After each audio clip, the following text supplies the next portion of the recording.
Hello there, this is Randil. Welcome again. In today's lesson, we will be looking at one of the most important, incredible punctuation marks, which is the period or full stop. We call it the period in American English, we call it the full stop in British English. This lesson is very important for all the students of grade 6, 7, 8, 9, 10, 11. And also if you're someone who is getting ready for Cambridge exams and IELTS exams, this period or the full stop can make wonders in your writing. Period is a small dot which can be used at the lower margin of your writing. And there are various functions and uses, and the basic function of a period is to stop. Then the reader of your writing will understand that is the end of the sentence. The secondary use of this period is to omit certain letters in a word. The functions are very important, and you know already where and when to use this period. I can see you. Be ready with a paper and a pencil. Since you are ready, let's get into the business. As I mentioned in the introduction, there are various punctuation marks. But here, in this lesson today, we will only be looking at one incredible, important punctuation mark, which is the period.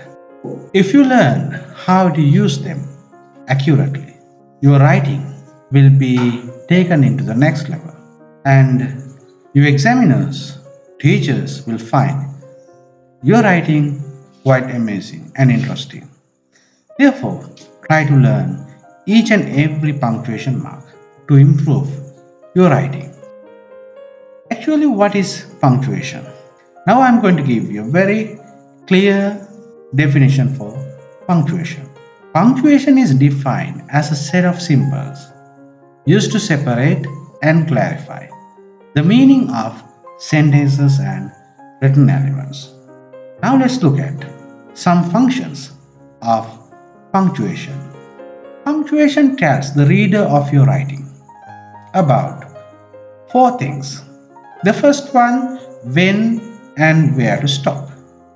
When you write something, you can demonstrate the reader of your writing where he should stop and when. The second one, what words are quotations.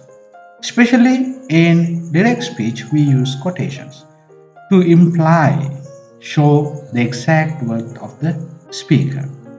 And the third function is to clarify something. We use different punctuation marks to clarify certain things in a statement. And the last one, we use punctuation marks to omit certain letters in a word. Now let's move on to the next slide. Now here, there are various punctuation marks, but we are going to only focus on 14 out of them. And I told you already in the introduction that we are going to learn only about one punctuation mark, which is the period or full stop. I'm going to give you 14 punctuation marks now, and in coming videos you will be able to learn about them, and I will teach you one by one in this series of videos about punctuation marks. Let's look at the first one. First one is comma, and the second one period or full stop. Period in American English, full stop in British English. Next one, colon, ellipsis, semicolon, apostrophe, hyphen. Now I'll give you the next 7 punctuation marks. Dash, quotation marks, question marks, exclamation point, slash, parentheses, brackets. Here these are the 14 punctuation marks. So in this series of videos you will be able to learn each and every one in a very descriptive way. Therefore, in this lesson we are going to learn only about the period or full stop. The period. This punctuation mark is very important and it can do wonders. It's really incredible. This is the most important punctuation mark in writing. Actually, first, indeed, what is a period? A period, also known as a full stop in British English, is a punctuation mark that looks like a dot.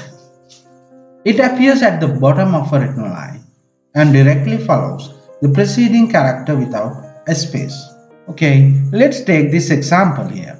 Here the subject is I, and this is the action, the verb, and this is the object, and this is the adverb of time. Therefore, I is the subject, all the other things come under the predicate. This is a complete sentence which gives a complete sense. Therefore, we can use a full stop or a period at the end of this written line. And this is the last character of the word. Then without any space, you have to use this period. It is a small dot. Now let's move on to the next slide. Actually, what does a period do? Let's look at it. A period has two main purposes. The first one, a period can be used to end a sentence. That is the main function of a period. And also, we can use a period to indicate an omission of certain letters in a word. That is the secondary function of the period. Let's look at now the primary uses of a period. You only use a period to end a declarative sentence or statement, imperative statement or sentence, and indirect question. Remember, when you end one of these three sentences, you have to use a period. So the reader of your writing will have a clear idea about this is the end of the first sentence. And I have to start reading the second statement. Now I'm going to give you some examples of declarative sentences. The first one, Jane wore her sister's gown to the party. This is a complete sentence and it comes under declarative sentence. We know already there are various types of sentences. This is one of them. Therefore, since this is a complete sentence which gives a complete idea, we can use a full stop here. Now, this is the full stop here. And it shows and it gives a sense of the end of this statement. Now let's look at the second example. You are working hard today. This is also a complete sentence. Therefore, I use a period here or full stop. And the third, there are three sentences together. Let's look at them one by one.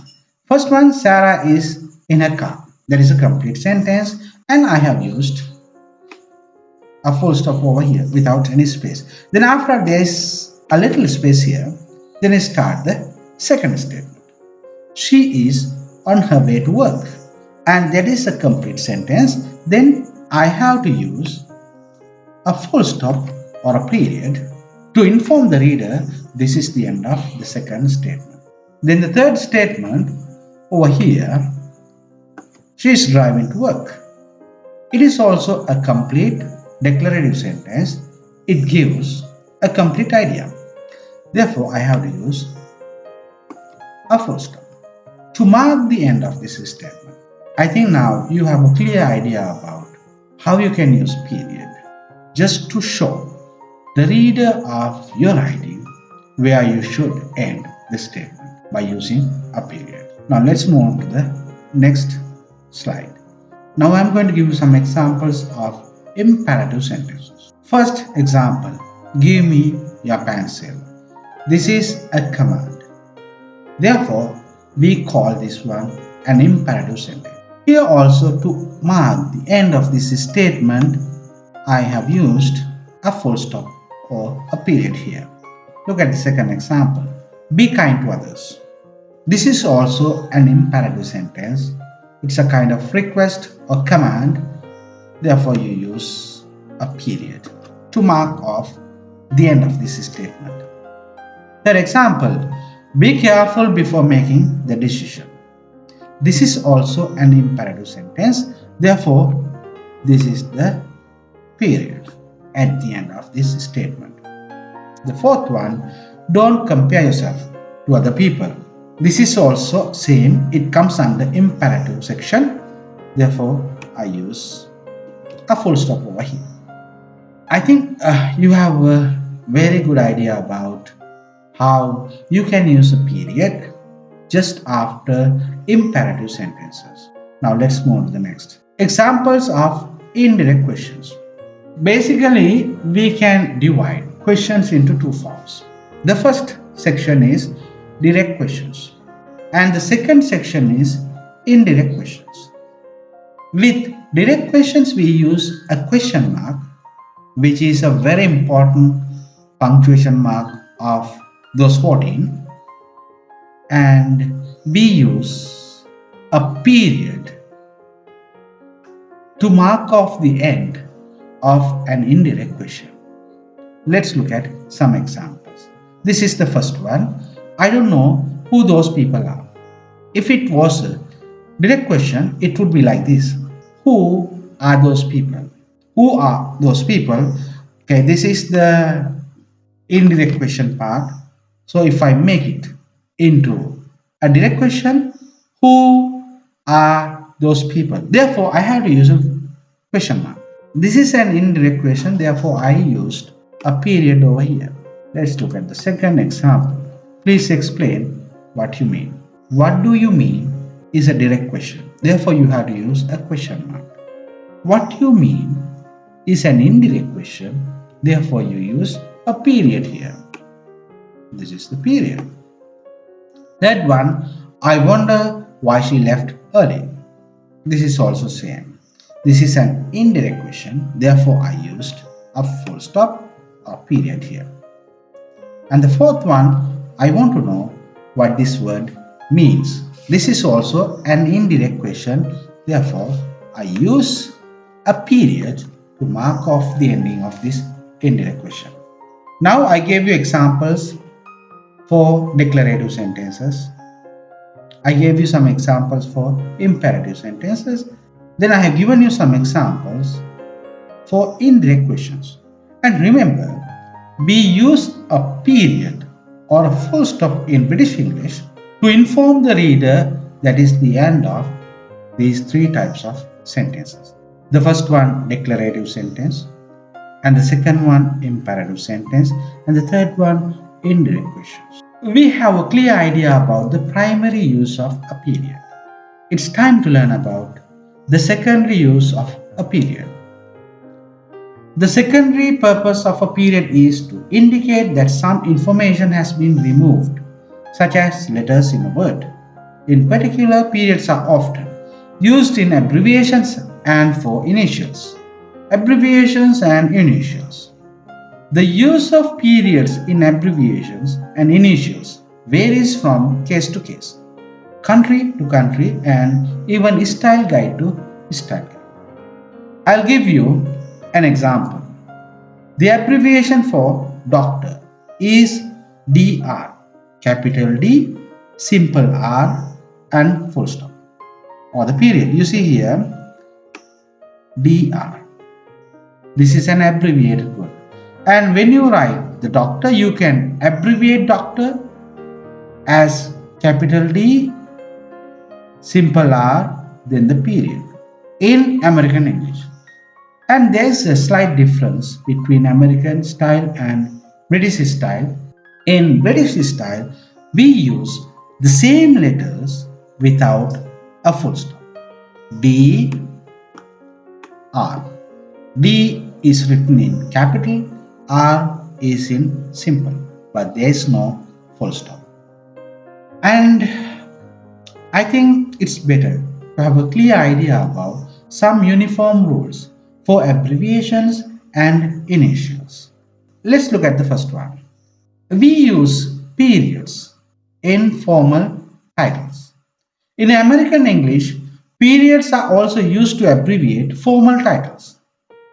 I have given you some of them. Let's look at them one by one.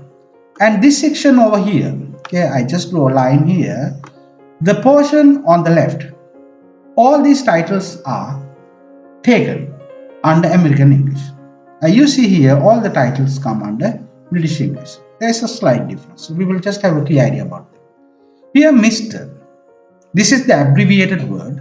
There are only two letters, capital M, simple R, and the period in American English. The same letters without a full stop, British English. Miss, refers to a lady who is not married, but when you write it, when you abbreviate it, M in capital, I double S simple, and the period in American English, and without a full stop, Miss in British English. Mrs. This term refers to a lady who is married. Therefore, when you write it, this title in abbreviated form, M in capital, R simple, S simple, and the period in American style. Here the same letters but without a full stop. It is already in British English. Miss, same pronunciation, capital M, simple S, and the period. And this term refers to a lady, and when we don't like to state whether she is married or unmarried, therefore we use this title. The same letters without a full stop in British. Doctor, full stop, doctor without full stop, British. Lieutenant, full stop in American, without a full stop, it is British. Representative, same, and representative without full stop, it is British. I think you have a better understanding about how you can use periods with formal titles. And also you can have a clear difference between American style and the British style with all these formal titles. Now let's move on to the next one. And the second rule with academic degrees. In American English, periods are often used to abbreviate academic degrees. Here this section, of course, American English, and this section belongs to British English. BA, capital B, a period, capital A period. This is Bachelor of Arts. That is the first degree at university. And when you write according to the British English style, you just write capital B, capital A, no periods between letters or after letters. No periods. Here PhD, Doctor of Philosophy, same capital P, simple H, the period, and then capital D, the period. This is how we abbreviate academic degree. And PhD in British style, P capital, H simple, D capital, but there are no periods or full stops. BSc, Bachelor of Science, same, B capital, then period, capital S, simple C, again period. There are two periods. This is Bachelor of Science in British English, capital B, capital S, simple C. There are no periods. Now here Bachelor of Education, capital B, period, capital E, simple D, period. Bachelor of Education in British English, no periods. Capital B, capital E, capital D. I think I just let you walk through academic degrees and where you can use periods. They're very important and you can use them in writing, and it will enhance your writing capacity. And my dear children, please use as many correct punctuation marks as possible to improve your writing. Now let's move on to the next slide. And here is the third one. Abbreviations for specific time periods. And periods are often used after abbreviated months and days. Here this section, all the months. So I have written only some of them. Here we have the 7 days of the week, but abbreviated. Okay, when you write January in abbreviated form, you have only 3 letters, but at the end of these 3 letters, you have to use a period. February or same, March, April, June, July, August, September. Remember, you need to write these 3 letters and you need to place a period after each abbreviated month. Here we have 7 days of the week: Monday, Tuesday, Wednesday, Thursday, Friday, and Saturday, and Sunday. And remember, you write the first 3 letters of each day and place the full stop or the period. That's all about these abbreviated months and days. Remember where you need to place a period. This is very important. Okay. Now let's move on to the next rule. The fourth one, abbreviations for metric units of measurement. Do not use period. And these are all SI units, the metric units of measurement. Centimeter, when you abbreviate, there is no period. Kilogram, meter, second, ampere, Kelvin, mole, and candela. There is no period here. And there is something very important, not abbreviations for non-metric units of measurement. In the American style, use a period. For example, inch. When you abbreviate inch, IN, you have to use a period over here. You see, I have already used a period. You also same pound. When you abbreviate this one, so you have to use a period over here. Okay. Now the fifth rule. Periods with initials of names. A period can be used to show an initial. I have given you three examples. The first one, W in capital, R in capital. You see there are two periods. One period between W and R and the next period after R. Then you can write the last part of your name. The full name is Varuna Randil Hetu. W stands for Varuna, R stands for Randil, Hetumuni we don't usually abbreviate. And the second example, T H Veeragodaraji. T stands for Tanuja, H stands for Harshika, Veeragodaraji, we don't do anything with that. And between T and H, first period, and after H, the second period. And let's move on to the third example. Capital T, capital S. There are two periods as in the previous example, Hetumuni. The full name, Tilini Sanjana Hetumuni. T stands for Tilini, S stands for Sanjana, and the surname is Hetumuni. T K Hetumuni, Tilina Kusal Hetumuni. Same with this one. And you have to do the same with this name. And it's very important. If a person uses initials to abbreviate a part of a name, I highlight here a part of a name, use periods. But not if a person uses two or more initials to abbreviate the entire name.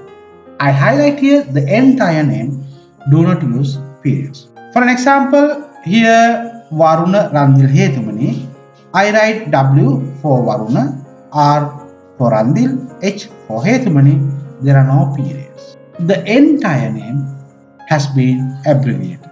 And the next one, Tanuja Harshika Veeragodarachi, the full name, Tilini Sanjana Hetumani, TKS Tilina Kusal Hetumani. And this point is very important. Remember that.